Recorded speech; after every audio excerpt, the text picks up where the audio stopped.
The series finale has arrived, and while it may not be the last time that we see Chantel, cough cough, we're gonna see her in the single life, this is the final time that we'll be seeing the entirety of her family and the entirety of Pedro's family, and boy did they end with a bang. Hi guys, welcome back to Nikki Faces Reality. I'm Nikki, and if you're here, it's because we're going to discuss the last episode ever of The Family Chantel.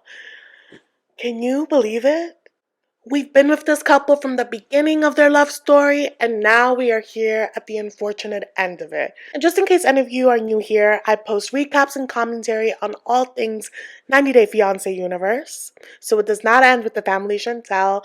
If that sounds like the kind of content that you're into, make sure to hit the subscribe button. Pick up at the scene of the crime. This is where the family Chantel received Nicole and Lydia's little voodoo box.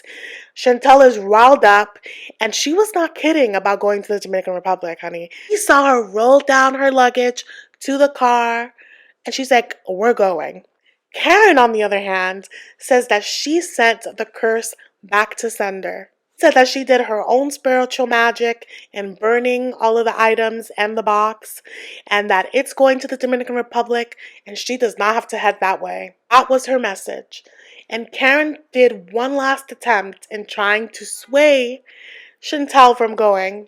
It's funny that she's the one trying to talk down Chantel when she was the one that hired the private investigator. That set off a whole chain reaction of events. Seems to me like Karen is a little scared, and I understand. River, on the other hand, is backing up Chantel physically. He's going with her to DR because he wants to make sure that she gets there and comes back safely. We see them arrive to DR, and Chantel is just like, I want to tell them all of the things that I know to their face. Even if they deny it, for her it would be some sort of closure. And she wastes no time. The next morning, she goes to the courtyard, she takes her little coffee mug, and she FaceTimes Pedro. And immediately after, as he sees her, he's like, why are you calling me? She's like, you sent voodoo to my house, so what's up? And he's like, can y'all stop spying on me? Both have antagonized each other, so this was bound to happen, right? And then Pedro tells the producer that he didn't know that his family was going to do that, which is a lie because they plotted it in front of him. But he insists that they deserve to be scared because that's how he lives his life every day, scared. I'm like, and my thing is, like, I get, like, no one wants to feel like someone's coming out to get you, right? But immigration is not to be played with. Unless they have solid proof, they're not going to send him back. So I would only be worried if I were Pedro if I actually did the things that they're accusing him of. And like going back and forth, and they're talking over each other. And she tells him, I'm in the Dominican Republic. And that shut him up so fast. This man is like, you're obsessed with me. He's speaking to her like she's just some girl from around the way. Like they weren't married for 7 years. Chantel is here to fight, okay? She's dragging him at every opportunity. She's like, you should be thanking me. I changed your life. If it weren't for me, you would be barefoot in the campo eating chicken feet. And she's not wrong. She's not wrong. I'm going to say that. That sounds like a dream to me, but I can see how in the American lens, that's ashy. I get it. Then she cracks me up because she's like, Pedro has a demon inside of him, so I'm going to speak to the demon directly. And she tells him, I command you to come see me. She's like, I demand that you and your family come see me. I'm going to be here and here at this time. They both want to be done with each other's families once and for all, but I'm not too convinced that they want to be done with each other as deeply as they say. And Pedro chastises her and he's like, oh, I can't wait to see you. And I think part of it is real. Like, he's trying to be a dick about it, but says that he's going because he wants to end things. That now this is his opportunity. But he's also very worried, right? Because he has a scorned ex-wife because of his doing. And then he has a sister that's feral. So he knows it's going to be chaotic. And like a good mama's boy, he goes straight to his mother to report this information. So he confronts the Wicked Sisters and he's like, I know what you did.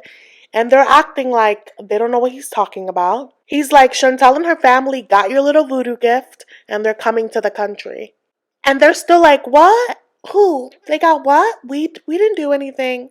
Pedro's pissed, right? Because he's like, you are only giving them more ammunition to mess with me.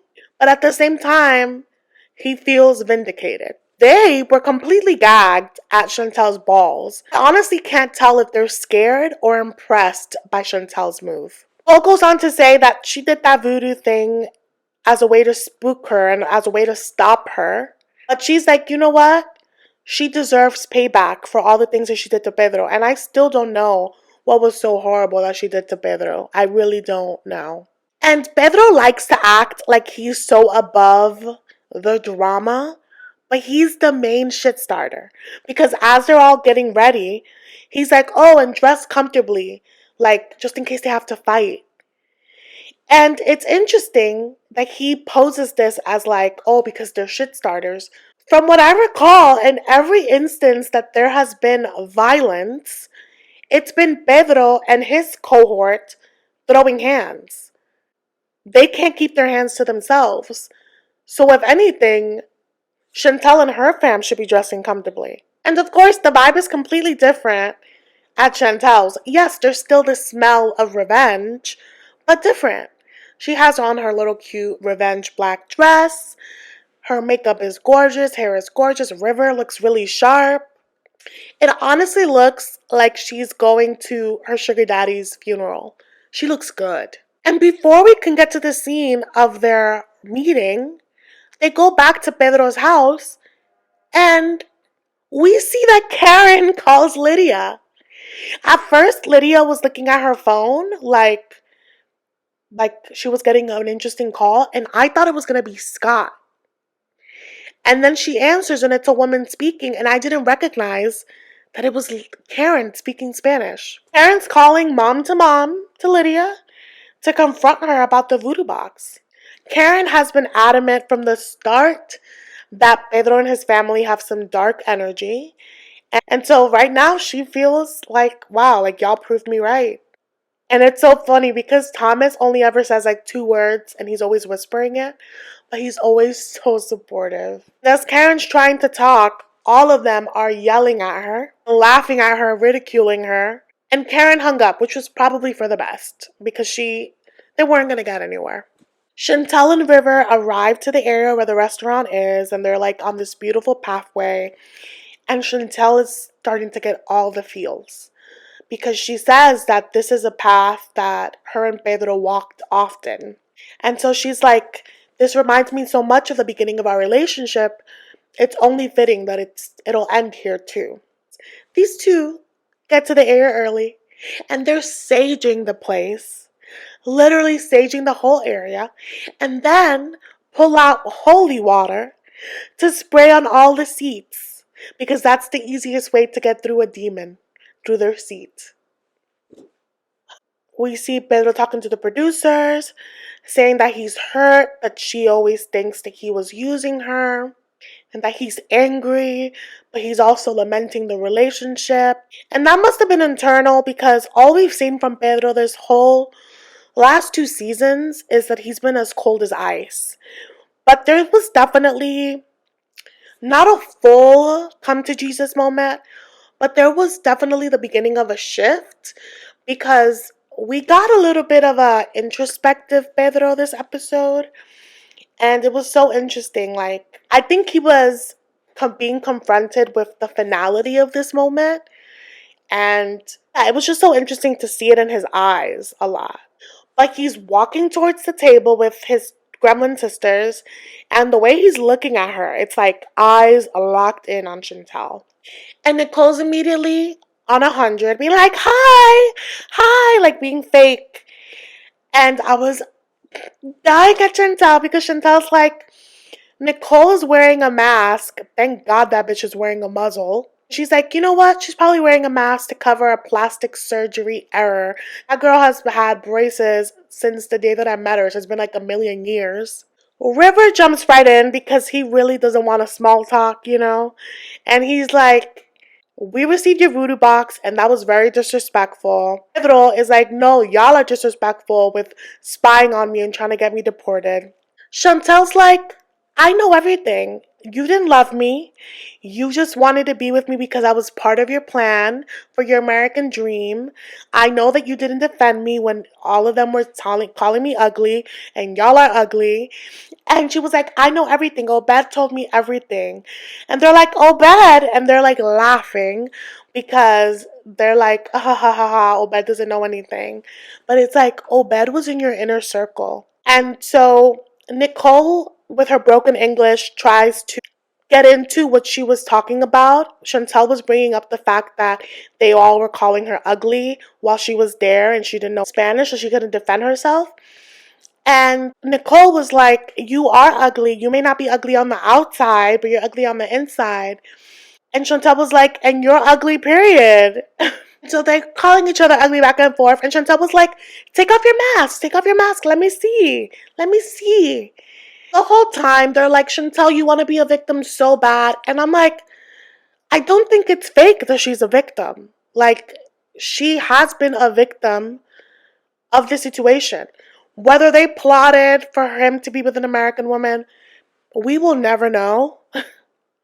But she is a victim to their verbal attacks and a victim of being literally deserted by her husband. And somewhere along the way, River pulls out a cross from his bag. Karen sent these two to the Dominican Republic with all types of armor. And of course, Lydia and Nicole are just laughing because they're like, we didn't even send you a real curse.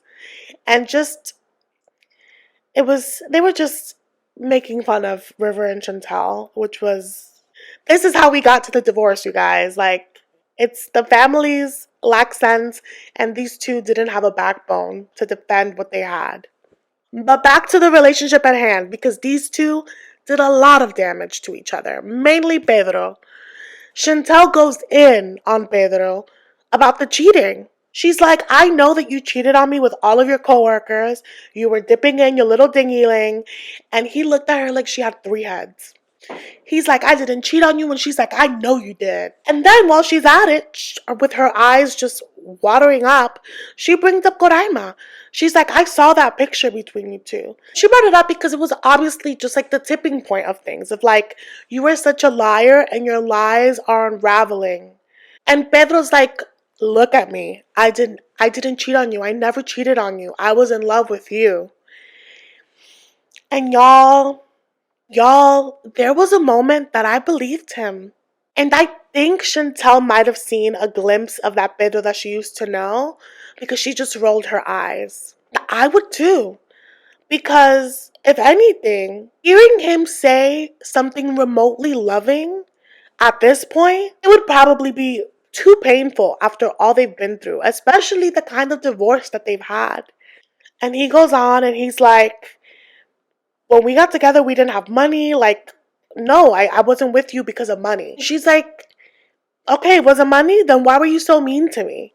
And he's like, then why do you want to be with me? And I was like, you were mean to her, but she expected that would pass.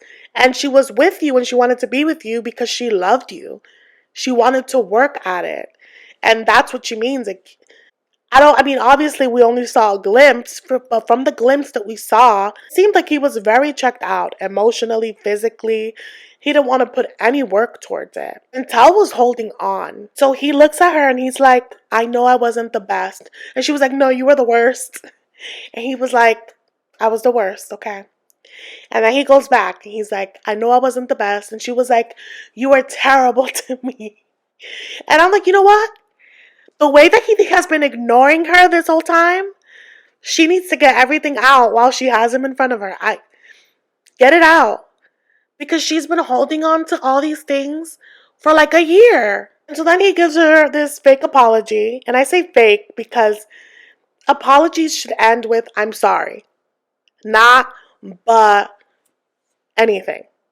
So he tells her, "I'm sorry that I wasn't the best husband, but you didn't help me grow." And Chantel, rightfully so, is not accepting that crusty apology. It's lackluster, and she is so sure that he cheated on her. And she feels like he completely dismissed that, and he's not taking any responsibility because that's a real source of pain for her. So she's like, I don't accept your apology. This girl came with receipts, and I don't blame her. Because she goes in on him on, from the beginning, it was clear that you didn't love me. This girl came with an agenda, and she's gonna get through this list, goddammit, okay? So she's like, and you didn't love me from the beginning because I know you didn't write the proposal. You didn't write the proposal, did you? And he's like, so we see that he tells the producers that he got help to write the proposal because he didn't speak good English. But again, he tells this to the producers, he doesn't tell her. Also, the proposal was split, right? It was half in English, half in Spanish. He could have written what he wanted in Spanish and then put it in Google Translate. So I don't really know about that one. Ultimately, Pedro's like, believe what you want to believe. If you want to believe that I never left you, then that's fine. Chantel is furious because he's not apologizing for the things that really matter to her. She keeps going in. She's like, you had me around all these people that you cheated on me with. And he's dismissing it. And she gets fed up and she walks away crying. And at this point, River tries to reason with Pedro, still very calm. River's like, man to man, like, how would you feel if someone was doing this to your sister? And Pedro, for a moment, says nothing. And then shortly after, he's like, I have nothing to say. River goes to comfort Chantel, who's weeping on the street. And he's like, we don't have to stay here. We can go. And they go. And as they're walking away, Pedro just yells, I wish you the best. This apology that Pedro gave was not at the level that it should have been, but let's say he would have presented this level of sincerity in the beginning, he could have avoided himself a lot of this drama. She might have been able to internalize it, even if it still hurt. But he was so cold in the beginning that getting this now, it's like, it's not enough. He treated her like she had betrayed him, like she had cheated on him. He was so cold. He was so dismissive. Like there was no kind of love or empathy in the way he handled that. So, no, that apology that he gave was never going to be enough. He could have honored their relationship with some respect while he was making his exit, but he didn't. So now we're here. Which is very sad because this is a real couple that had love and no longer have it, and that's hard. And on the other side of it, Pedro is hurt because he feels like he was vulnerable, which he was, but it was just a little too late. But I do acknowledge that I could sense the vulnerability. It was the first time that we could sense it this whole season. And I could see the emotion in him, and yes, I'm sure that this is disappointing for him as well, but in very different ways. So we catch up with Chantel and River at the hotel. She's upset that she cried in front of them, but she says that her tears are not for them. Very much feels like she owed herself that moment, and she feels some relief that like she was able to get all of that off her chest. As for the apology, she's like, that apology was as fake as our entire marriage. That breaks my heart for her. River is the best hype man because he's, trying to hold his sister together, but also providing the right amount of calm for the situation.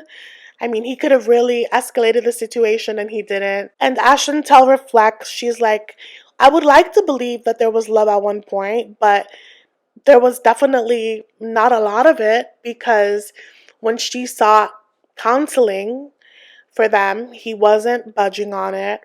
And when she started seeing that her castle was falling apart, she put up blinders because she wanted to hold on to the fantasy. Then there's the part of an episode that I was like, record scratch, what is Pedro talking about? Pedro at one point says, still in regards to the money situation, he says that Chantel's family were the ones that used him because of him, their daughter got her master's. Now, Pedro, Chantel was working and going to school when she funded your visa. And when he was here, when he first got here, she was still working, she was still in school, and he had to work because it took 2 jobs to keep up with their home. Sure, he couldn't go to school or have a career change until she was done with hers, but they were both pouring money into their home. And from what I recall, he was also sending money to the Dominican Republic. So this whole martyr situation that, I sacrificed so much of myself for Chantel's schooling is BS. I can't believe that he fixed his mouth to say that. But y'all, so then they start wrapping up the episode, which is the final episode. I can't believe it. Pedro's like, it sucks that after 7 years, she doesn't believe that I loved her. Chantel's like, I definitely loved him and I would have done anything for him. Then, y'all, they show us a montage of them at their beginning. Just the loveliest highlights of them in love. They didn't show any of the scenes of family drama, nothing like that. Just happy moments of these 2 young people falling in love and starting a life at zero. It was so sad and it made me tear up. I'm a hopeless romantic, and we literally saw these 2 from the beginning. And so seeing those old scenes really just like put into perspective their entire story. They're so young and so full of promise.